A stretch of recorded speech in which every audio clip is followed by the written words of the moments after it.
नमस्कार, मैं रिया और आप देख रहे हैं डॉक्टर साहिब। आज के इस एपिसोड में हमारे साथ मौजूद है डॉक्टर दिवाकर तेजस्वी, जो कि बिहार के जाने माने फिजिशियन हैं।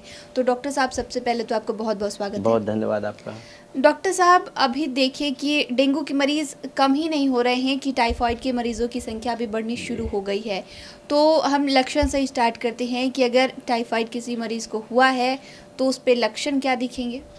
देखिए, टाइफाइड जो समस्या होती है वो साल्मोनेला टाइफी नाम के एक बैक्टीरियल इन्फेक्शन से होती है, जो खाने और पानी, जो गंदला खाना होता है या इन्फेक्टेड खाना हुआ या फिर प्रदूषित पानी हुआ जिसमें कि बैक्टीरिया है टाइफाइड साल्मोनेला टाइफी के, उनके शरीर में प्रवेश करने से ये फीवर आती है। टाइफाइड फीवर जिसे कहते हैं, जिसे एंटेरिक फीवर भी कहते हैं। ये क्या होता है कि जब आप बाज़ार में खाएं जिसमें कि मक्खियाँ लगी हुई हैं, तो वो मक्खियों के पैर पे साल्मोनेला टाइफी नाम की बैक्टीरिया जो है एक से दूसरे जगह खाने पर सामान पर जाती है। जब वो शरीर के अंदर प्रवेश करता है बैक्टीरिया, तो शरीर के अंदर पेट में जा कर के पेट में सिम्टम्स उसके शुरू होते हैं, जिससे कि पेट में दर्द शुरू होता है, भूख नहीं लगता है, फीवर बहुत हाई आने लगती है। जब फीवर इसकी इतनी हाई होती है और पेट में क्रैम्प्स, दर्द, उल्टियाँ, ऐसे मिचली होने लगती है, और उसके साथ साथ जीभ पर कोटिंग होती है, वाइट रंग की कोटिंग जीभ पर टाइफाइड फीवर में देखी जाती है सामान्यतः। फीवर का स्टेप लैडर पैटर्न कहते हैं हम लोग, जिसमें कि 102 फीवर आया, फिर 101 फीवर आया, एक एक करके घटता बढ़ता रहता है। तो ये इस तरह के फीवर और इस तरह के सिम्टम्स जब आते हैं तो टेस्ट हम लोग कराते हैं। आजकल टाइफाइड के लिए बहुत अच्छा रैपिड टेस्ट भी आ गया है, जिसमें कि वो उसकी एलाइजा से टेस्ट हो जाती है कि टाइफाइड इन्फेक्शन है कि नहीं, और उसके अप्रोप्रिएटली उसके हिसाब से जो टाइफाइड फीवर आता है तो उसका कोर्स चलता है एंटीबायोटिक का, जो टाइफाइड के बैक्टीरिया पर असर करता है। और फिर खान पान में सादा खाना पानी खाते हुए अपने को ठीक रख सकते हैं चिकित्सीय देखरेख में। तो जैसा कि आपने बताया कि लोग बाहर का खाना, अभी मेले का समय भी चल रहा है, बहुत भीड़ भाड़ वाली जगह में जा रहे हैं, बाहर का खाना भी लोग खूब खा रहे हैं।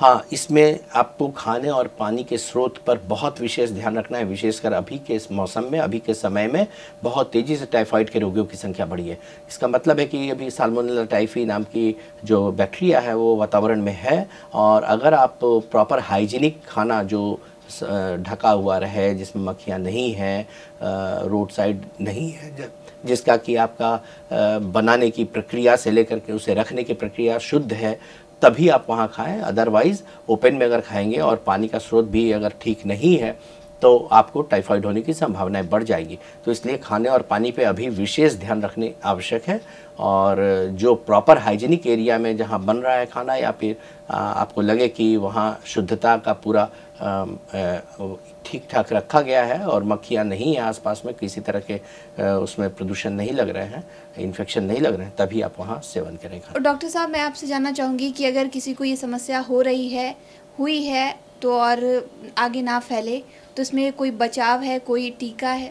हाँ, इसका टीका भी उपलब्ध है, और जहाँ पर एंडेमिक एरिया या जहाँ पर बार बार जैसे टाइफाइड के इन्फेक्शन होने की संभावनाएं बढ़ रही हैं, या फिर देखा जा रहा है कि टाइफाइड इन्हें बार बार होता है, तो वहाँ पर, और बच्चों में भी स्कूल जा रहे हैं, आ रहे हैं, तो टाइफाइड का टीका ज़रूर से लेना चाहिए। और खान पान पर शुरू से ही आदत रखनी चाहिए कि हम हाइजीनिक खाना पीना खाएँ, जिससे कि टाइफाइड ना हो।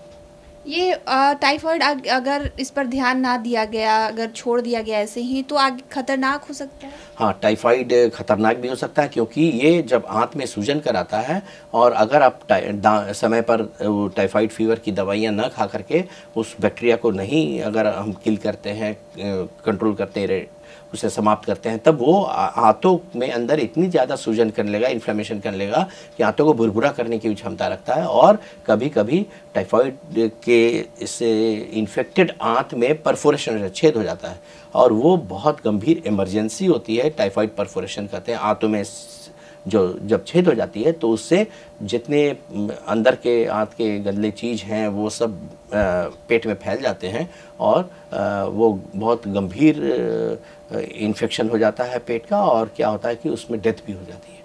तो शुक्रिया डॉक्टर साहब, जो आपने टाइफाइड के बारे में जानकारी साझा की है उसके लिए बहुत बहुत धन्यवाद। बहुत धन्यवाद आपका। तो आप डॉक्टर दिवाकर तेजस्वी को सुनाए थे, जिन्होंने पूरी जानकारी हमारे साथ टाइफाइड के बारे में साझा की है।